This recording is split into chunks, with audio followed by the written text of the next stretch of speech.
Well, Pastor, thank you so much for taking this time. For those of you who don't know, the legendary Dr. Oh, A.R. Bernard from the Christian Cultural Center in Brooklyn, New York, which happens to be the largest church in New York, right? Over 40,000 members. that is true. And, we have several campuses now. So that is divided between Brooklyn, Long Island, and now our Orlando campus is emerging. Yes, that's incredible. So, in addition to being a pastor, what else do you have? Because you have such a full life, an abundant life. Can you talk to us about some of your other roles?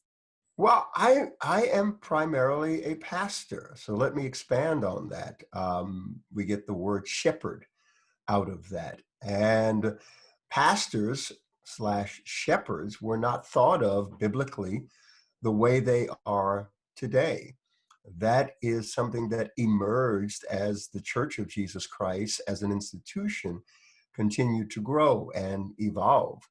But the term pastor or shepherd was applied to leaders in whatever capacity they were leading. And it expressed the character, the compassion, the love that should guide their leadership. So when Jesus talked about shepherds after his own heart, he wasn't talking about local pastors, he was talking about leaders at a Mm. national level, whether they are kings or presidents or monarchs, whatever capacity it may be, or in military or in any position of leadership where people are affected, because power is given not for you as a leader, but for those to serve those that you lead. Wow. Well, I certainly feel So blessed. I shepherd politicians, celebrities, coaches, teachers. I mean, every institution, I So have the your opportunity to pastoring goes outside shepherd. the Yeah, four walls yeah. of the Uh, church.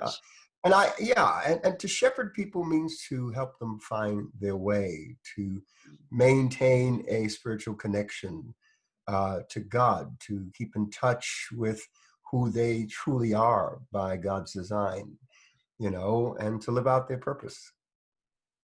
That's so And they beautiful. call it life coaching, but I I have not joined that yet, but people may call it that. It Now, I think sounds it's good. pretty amazing because I've had the privilege and honor of being under your leadership as a shepherd, as my shepherd, since I was 19 years old. Wow. Yeah, yeah. So I was what, 25, probably I 26 know, around which that makes me time. 26 now. But since and I remember coming into the old CCC, and at the time I was a student at NYU, and me and some of my friends, we would literally wake up at 6 o'clock in the morning, catch two buses and a train into Brooklyn in the elements, rain, snow, sleet, Wow. and then stand in line for an hour because it was wrapped around the corner. I'm like, anytime kids, college kids are willing to do all of that in order to get into the presence and to hear the wisdom that you have to share, that there's something special that's going on in that ministry and in your ministry. And I've been blessed by it ever since. My life has been completely changed. Pastor, We need to shoot that as a video commercial. That's a PSA right there. well, We it's we've true. we got to I mean, capture that. Yeah, it, because you know what, your generation, my generation, our relationship with church and God and spirituality was that when we made a decision about our spirituality, our faith, all right, our faith became central to our lives. And then we designed our lives around the centrality of our faith. But the millennial generation and the Generation Z, you know, uh, they now try to figure out how can they fit faith and God and church into their lifestyle. So the time that we dedicated to church, to God, and to the things of God is now being reclaimed by this generation for their own personal use. I think that there's definitely a lot of distractions, if you will, in the culture. The culture speaks very loudly. And I think that if you haven't already established a culture of church or a culture of God, a culture of worship, it is very easy to be drawn away into another direction and develop a whole different culture. Yeah. And the church that you pastor and founded is called Christian Cultural Center. Do you want to talk about that? Christos, Kai, Cosmos, Christ. Well, it was an evolution, and boy, you're really calling it out there. Thank you. It was an evolution, understanding my own calling and personal spiritual identity, sense of purpose, and also the identity and personality of the church as an institution. That evolved simultaneously because there's a brand of CCC and there's a brand of A.R. Bernard, both evolving over time, developing over time. And one of the things that was most important to me, and that's because of my biblical framework, is that we were not called to be detached from society. We are to live the Christian difference, which speaks to our separation, but too often in practice, separation becomes isolation.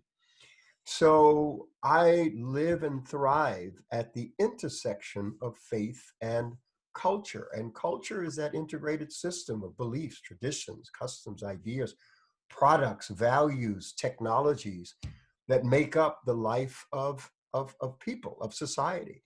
And the idea is to live out our Christian faith within that context and bring the Christian difference to the world. Well, I'm going to tell you, I'm going to show you something. This journal. These are my notes from your teaching 18 years ago, Wow. 2002. And it was all about origin, purpose, and destiny. It was about finding your vocation, finding your purpose, finding your calling.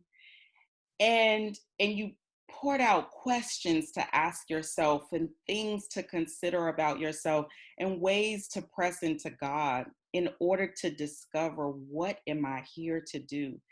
And I will tell you, Pastor, that as a young person in college, I needed every word of that. I was looking, especially someone that was studying the arts, and theater and all of that. It was like, what is my life going to be? Who am I going to become? How do I set out on this course, right? Of life, and not just life, but wanting to live an abundant life, wanting to live a life that is in that is congruent with who God sees me as, and what he wants to do in and through my life. And this teaching was so valuable in setting me on the course of Yeah. a successful life. And I really want to share that with the people that are listening, as far as that type of foundational wisdom, that no matter what age you are, you can press into to really start to craft and understand what is your unique purpose in this world. I think that we have to begin with something that I didn't teach at that time, but is now part of my holistic approach. I'm working on a book called Casualties of War, Humanity in the Light of Cosmic Conflict.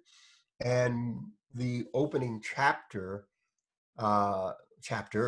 speak to the dignity, value, and worth of the human person, because it begins with Genesis and the words, and God said, let us make man in our image and in our likeness. So that's a deep and complex discussion that I'll get into in the book. But essentially, God was giving to every human person, regardless of ethnicity, race, class, economics, Remove all of that. God was placing his own stamp of dignity, worth, and value on the human person from the moment of conception. It is an unearned value. It is an unearned worth and dignity that God has given by designation to every human being. So when we read in the United States, their constitutional documents, that we hold these truths to be self-evident, that all men are created equal. And then it goes on to say, and endowed by their creator with certain inalienable rights. You know, that means that every human being should be respected. Now, when Thomas Jefferson wrote that, he was only thinking about white human beings in the 13 colonies in relationship to Great Britain, who was I knew oppressing them at about the that. time. So they were speaking not of color and race and class, but their equity with the oppressor, which was written at the time. But I love the way God was involved in that, because it allowed humans living within American society to hold America accountable to that principle. So it begins there. Your worth and your value does not begin with your family name, the economic conditions into which you're born, the social conditions, none of that. You have a stamp. That is the image of God. That gives you value, worth, and dignity. And then you build upon that by using the attributes that come with that. The attributes of reason, the ability to think critically, to process information, to understand, the power of speech to communicate, creativity, the moral consciousness that there is good and evil, right and wrong behavior, self-transcendence, that we can go back into the past, revisit it with our minds, without having our bodies to go there. And we can imagine the future, what it could be like. So we can travel into the past and into the future with our minds. So that transcends time and place, time and space. And those were the few attributes that are associated with the image of God. But the most important thing is that image. So you have value, and don't let anyone ever talk you out of that value. So not only do you have value, you've also been given the power of choice, and your choices matter. Too often in church world and church speak, we talk about the guidance of God. Lord, tell me, what job should I take? What person should I marry? Is this the one? Should I look for another? Lord, what should I do? What should I do? What should I do? And the reality is that for the most part, God has given us the power of choice. And our lives are composed of our choices. Yes, he's involved providentially to guide us, to lead us, to answer prayer. But that does not take away the fact that he's given us the power of choice. There's a wonderful passage in scripture that says, I lay before you life and death, blessing and cursing. Choose life that you and your seed might live, which means our choices affect generations unborn. But the fact is, we can choose. So your choices matter. So we begin with dignity. You are important. You have worth. You have value. Secondly, your choices matter. Take responsibility for your choices. Your choices determine your destiny. Your life is composed of your choices. Choices affect generations unborn. Choices matter. They have weight, and your choices are critical. So, wow, that's great. I mean, just the idea that we all intrinsically have value, that we all have meaning regardless of what our socioeconomic status is, and that also that we have the power to choose, right? And sometimes God in his providence will lead. I know for me, he told me that's your husband, and he told me you're going to move to Hollywood. Like, there were a lot of things that he specifically told me that it was really about choosing. Are you going to go? But he confirmed. I mean, he just didn't tell you that's your husband, marry him. There had to be an internal witness All right. So God was confirming something that was already happening in your heart. And that's important because remember, Jesus said, out of the mouth of 2 or 3 witnesses shall every word be established. Established, yeah. You understand? So we Yeah. have to understand how God works. He comes in and he confirms, right? Or Well, affirms. right. I will tell you though that I have had experiences because in my life, the prophetic is huge, right? So the Lord will send a stranger to me to prophesy things to me about what's going to come. Mhm. And for me, there are times when I had no idea where it did not necessarily bear witness for me because I hadn't heard it yet. Like a woman stopped me on the street in Dallas and said, "You're about to work with Tyler Perry." I didn't know that. Or you're about to Did have you a re- little girl. but what did you do? Did you reject it or did you put it on the Well, shelf? you know what I did? Because she said 4 different things. She said, "You're about to move from New York to California." And sure enough, that next day I was packing my thing. I was flying to New York. I was coming from California, flying to New York, packing my things to send them to New York, to California to move because I had a word from God to move to California. And so she said that. And then she said, "There's a partner in New York that you're supposed to reconnect with." And was talking about Kelvin. We've been broken up for 2 years. God had spoken to me that that was my husband, but I had no idea how that was going to manifest, especially now when he's telling me to fly all the way across the country and move. And Right. then she talked about Tyler Perry and she started to describe his studios in Atlanta and she was like, "This is what the Lord is about to do with you." I had Okay. no connection to that at all. And so as things started happening, I moved to California. Kelvin and I got back together, and I would share that testimony. But I remember I was actually ministering at the Potter's House at One Church, LA. And I shared that testimony, and someone afterward came up to me and she was like, "Oh, do you work with Tyler Perry?" I was like, "No, why'd you ask that?" She was like, "Well, that was a part of the word that you said you got." Those are witnesses. Right. So Those it are was like witnesses. after, so God, absolutely, there's not been any word, even me having a baby, a stranger came to me and said, "You're about to have a child." And then one after the other, after the other. I was honestly running away because I didn't think I was ready. I thought I was too busy, all these different things. But God kept pursuing me with regards to something that I had not internalized yet, but it was like because I have that type of relationship with God, I knew that, okay, I have to surrender to your voice.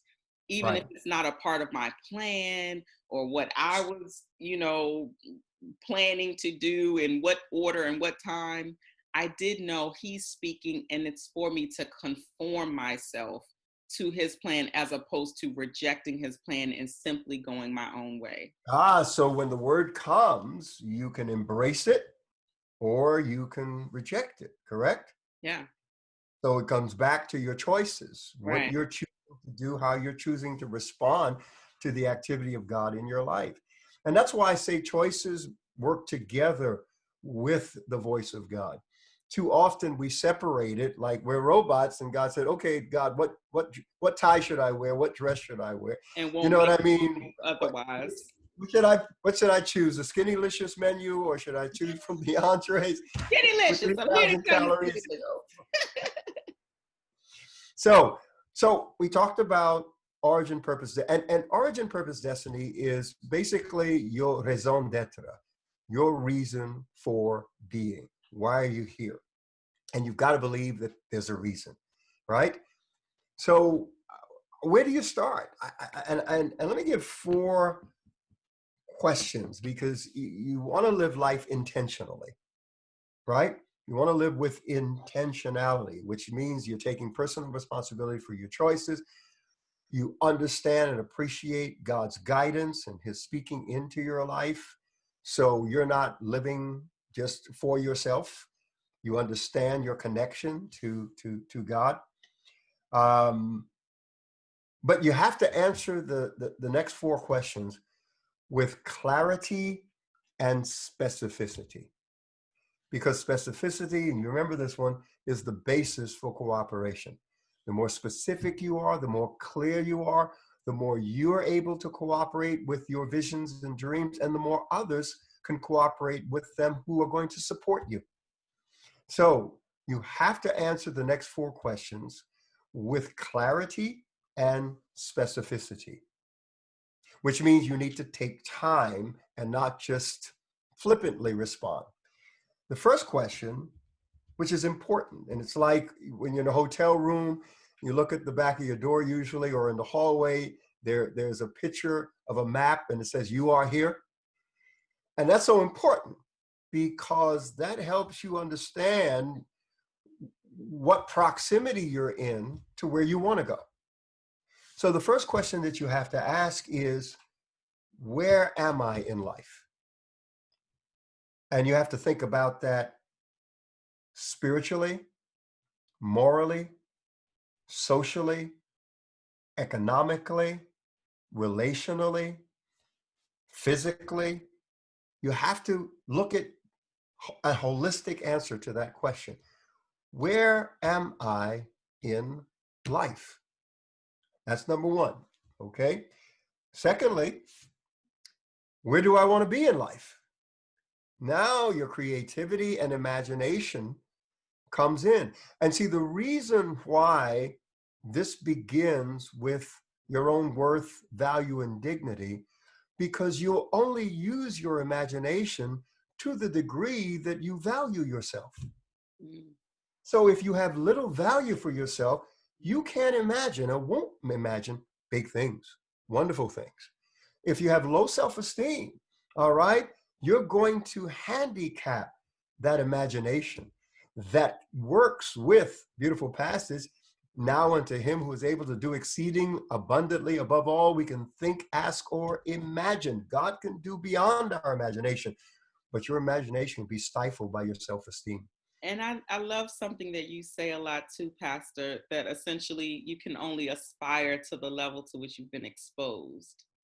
And I Exactly. know that in the past, especially when I was living in New York, I was just like running for the bus, running for the train, like just that was my life, right? In an apartment, I couldn't imagine buying a car. I couldn't imagine buying a home, Yeah. all these different things that God in his sovereignty allowed me to see and get a front row seat of and realize that it's possible. That's not just a dream. It's not just far off. It's something that you can actually have, that you can actually be in possession of. Yeah, yeah. And that's why we begin with your self-esteem, your self-worth, that dignity, that value that's given to you by God. The garden was an indication of the quality of life that God wants for all of us. You see? You can So stop right there. The garden was an indication of the where am I in life life? God wanted Yeah, for us. Wow. absolutely, the best. So where am I in life? Where do I want to be in life? What does that look like where I want to be? The quality of life that I want to have, the quality of relationships that I want to have, the quality of my mental state that I want to have, the quality of my spirituality, my relationship with God and myself, the quality of my moral integrity and the influence that comes out of that moral integrity. You've got to ask those questions. Where am I in life? Where do I want to be in life? Here's another important question, because you usually jump to the next question without this one. So, why do you want to be there? Because your why is what empowers you when you run out of gas. Your why is what causes you to burn the midnight oil. Your why is what empowers you to go the extra miles when you're looking to give up. People don't burn out because of what they do. They burn out because they forget why they're doing it. Mm. And when you recapture the why, that provides the impetus, the motivation, the empowerment, the encouragement that you need in the face of discouragement, in the face of disillusionment, always living by the why. And how do you stay Lastly, go connected to ahead. that why? I know that you're going to move on, but just pausing here for a moment because your why is so important. And I feel like as we progress through life, that sometimes if we don't stay connected to the why, whether it's a certain set of people in certain set of circumstances, maybe as our own circumstances change, maybe our own world opens up in different ways and we discover other things that we are passionate about or feel strongly about or have a holy discontent about, and may start to move away from what was motivating us at first. And I Right. wonder, how do you, if you feel led to stay connected to that initial why, how do you root yourself there, even as life begins to throw other things at you? Well, we're going to answer that in a next Okay. metric that I want to share with Okay. you. All right. And in fact, I would recommend you read the book, Know Your Why. A friend of mine, Ken Costa, wrote the book, and it will be a blessing to you. He's a very successful businessman, a very successful Christian, and knowing your why, that's critical. So get the book, Ken That's good. Costa. All right. And lastly, what do you have to do to get there? Who do you have to know? What do you have to change? Who do you have to become? You begin to ask those questions. What do I have to do to get there? Okay? And you have to clearly know what there is. Yeah. And that's why the other thing. So number one, where am I in life? Number two, where do I want to be in life? Number three, why do I want to be there? Number four, what's it going to take? What do I have to do to get there? Because now you get into the sacrifices that you may have to make that are required of you, the changes that are necessary in order to put you on the pathway to where you want to be in life. You've got to wrestle through that. That's so good. And I know that a lot of people feel like, oh, my purpose is my job, or my purpose is my career. And so if I can figure out what I'm supposed to do in my career, then I'll know my purpose. But I know that you have a perspective on that. Can you share that? Yeah. Okay. So there is a metric, and I haven't preached this yet, so I don't know if this is a good Oh, idea well, to this preach stuff I'm out. talking about is from 18 years ago, because this stuff saved my life. I mean, you were talking about vocation and calling, and how essentially it's not that your job and your career is an expression of your purpose, but that your entire Well, purpose sometimes, necessary, and or here's can why. be, can be. All right. So I don't have a picture to put up on the screen, but I developed a quad square, 4 squares. All right. And it begins with passion. 4 words. Those words are passion, vocation / calling, profession, and mission. I'm going to say it again. Passion, vocation / calling, because vocation comes from vocare, the Latin word vocare, which means to call. All right.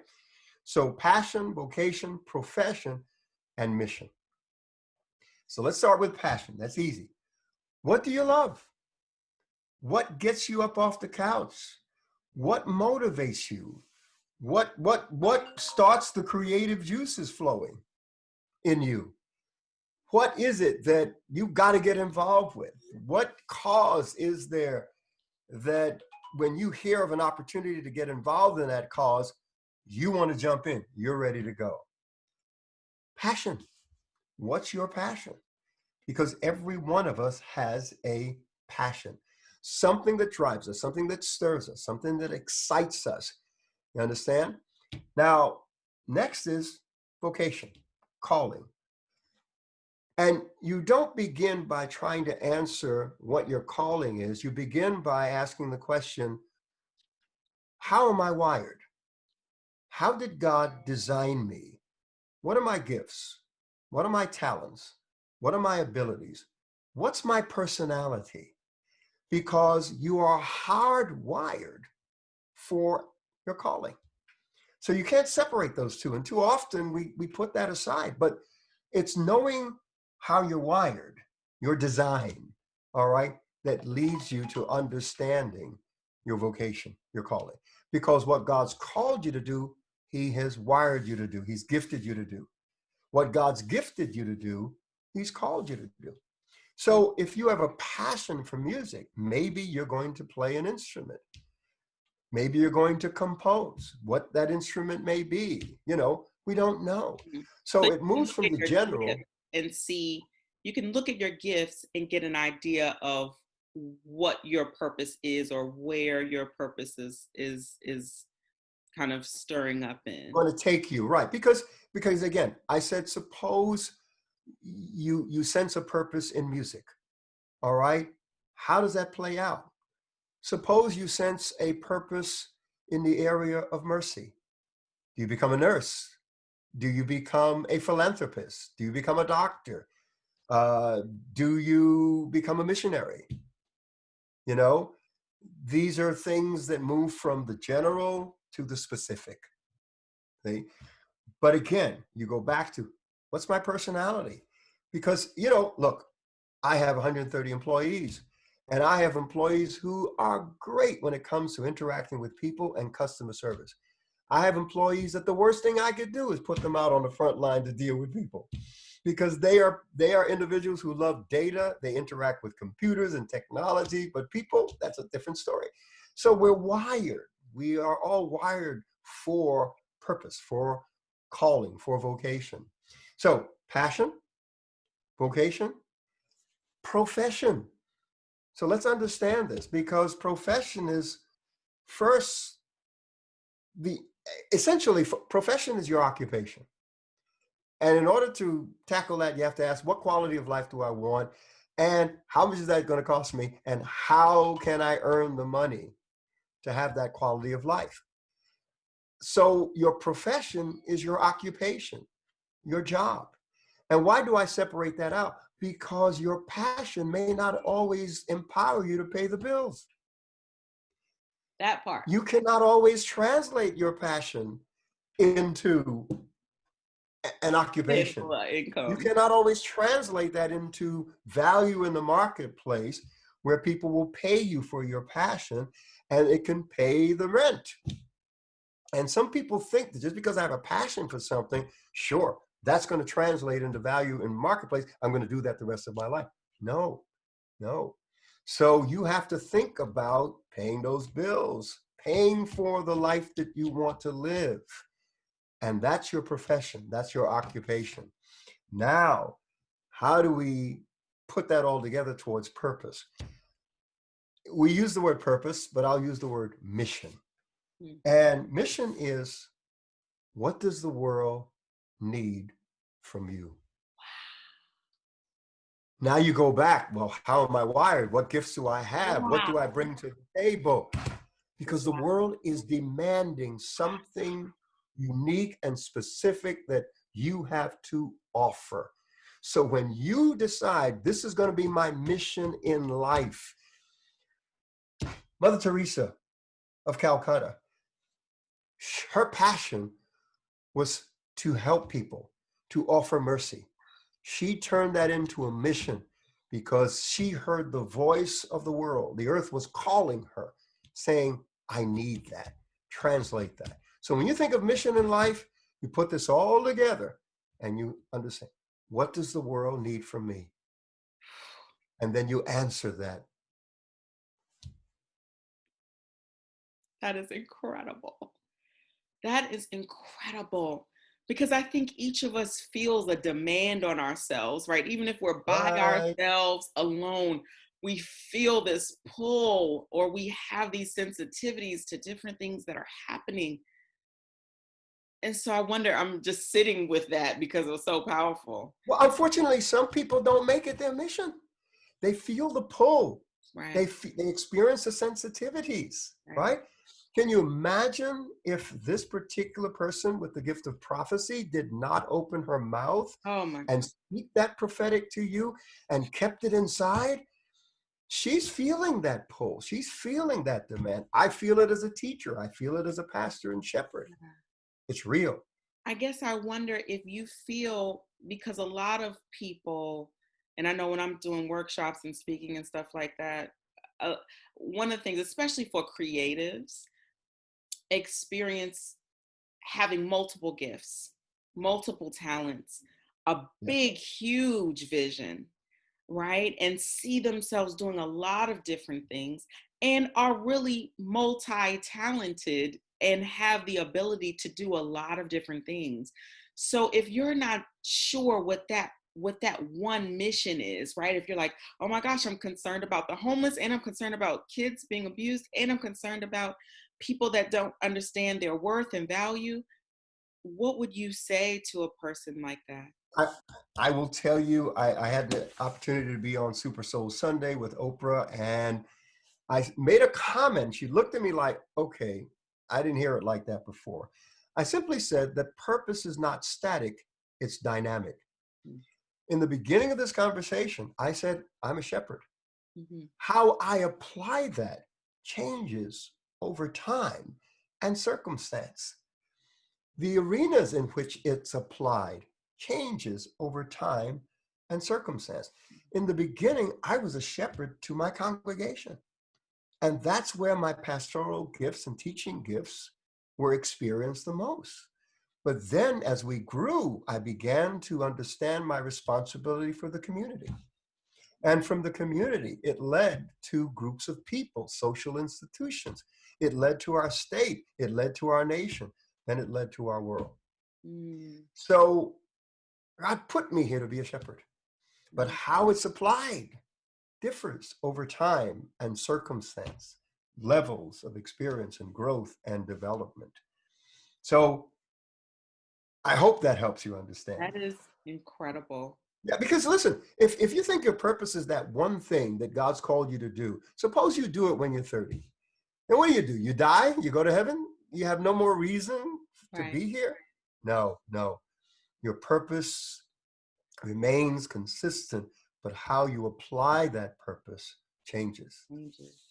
And how do you, because you're one of the most intentional people that I know, you have created a life of intention. And I wonder, for someone that answers the questions, that they really press in, that they, begin to understand their personality and their gifts and their mission and their feeling of vocation and all those wonderful things that you said.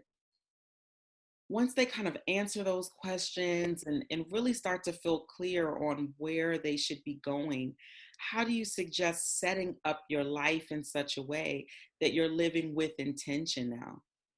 Ooh, okay. So during this time of quarantine Yeah. where we can't gather any longer, right? We have to do ministry differently, right? Because the word church is ecclesia. It means a gathering, an assembly of people. So by design, we gather. That's what we do in ministry, in our faith, right? So now we can't do it the way we were doing it before. So everything has to change. How do we still deliver the experience? How do we keep people connected to the church and to each other? How do we continue to meet the needs of our congregation and our partners and our friends and our supporters, right? So that's one problem on the table, all right? So we have to meet and think differently. But then I get sick. I go in the hospital. Now I'm out of commission for 3 weeks. Does the church collapse? Especially when there's a demand for creativity, when there's a demand for leadership. Well, it's because of the systems and structures that we have in place and the development of people and having someone there to jump into that role, my son, as a successor. All of that was being prepared over the last 20 years. So that preparation, because remember the principle, spontaneity is based on preparation, or preparation is the basis for spontaneity. So we were able to be spontaneous, right?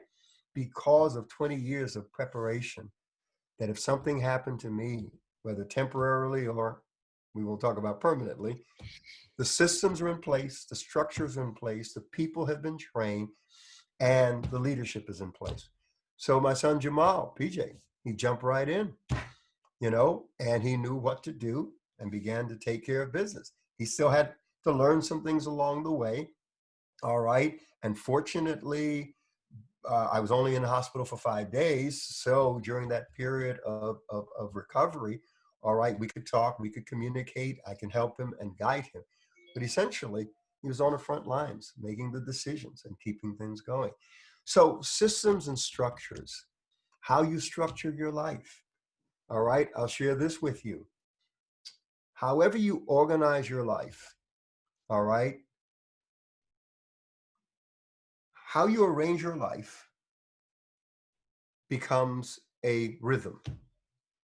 That rhythm establishes a pattern.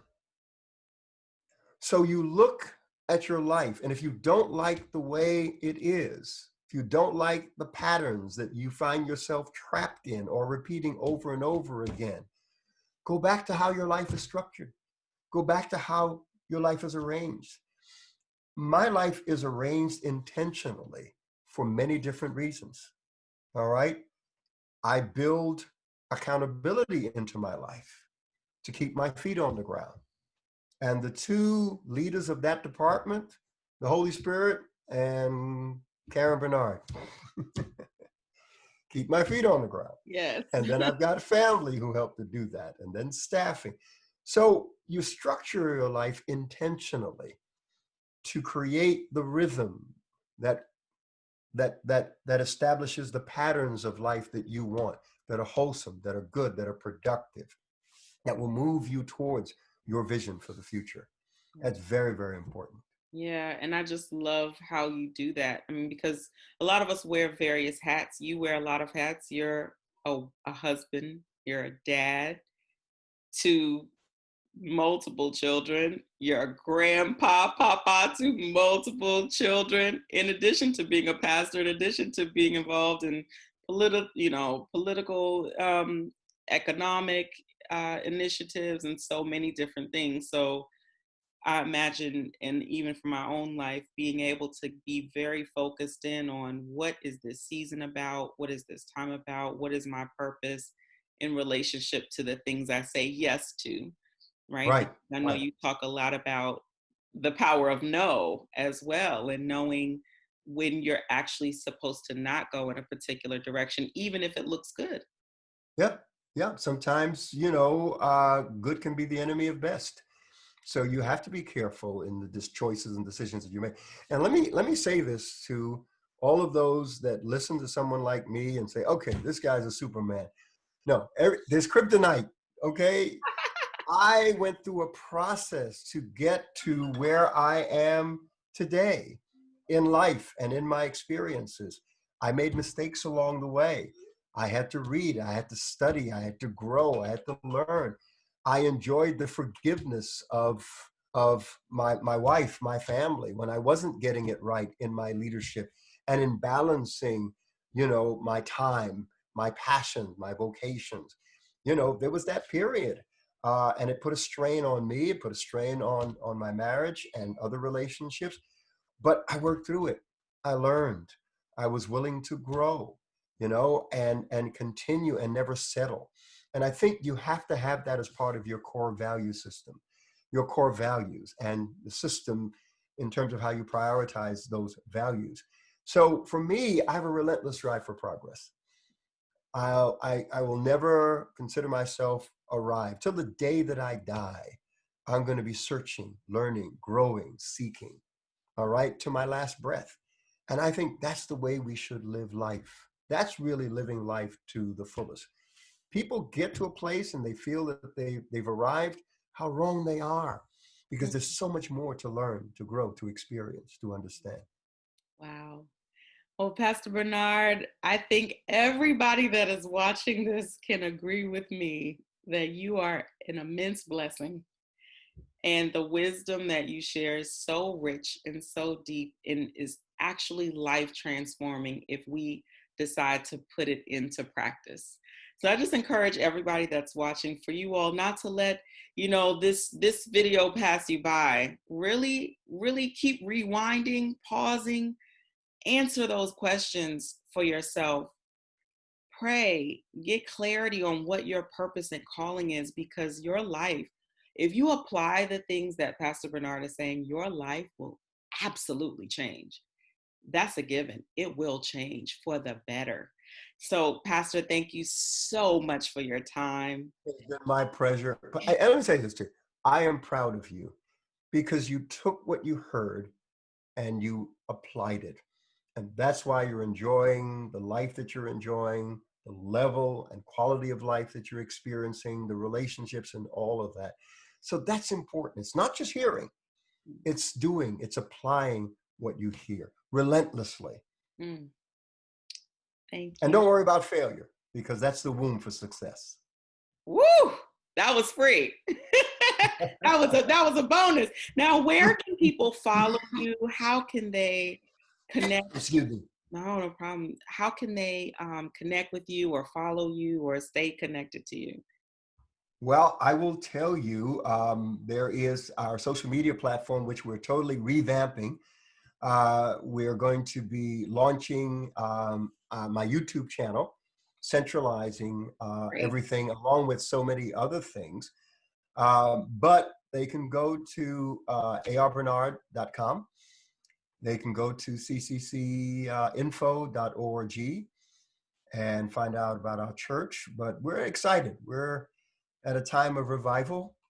And, we're going to be really exploring the social media platforms, the digital world, to make more efficient use out of it. So good. So good. I love you, Pastor Bernard. Thank you so much for your time. This was beautiful. I love you too, dear. Always a pleasure. Oh, bye. God bless.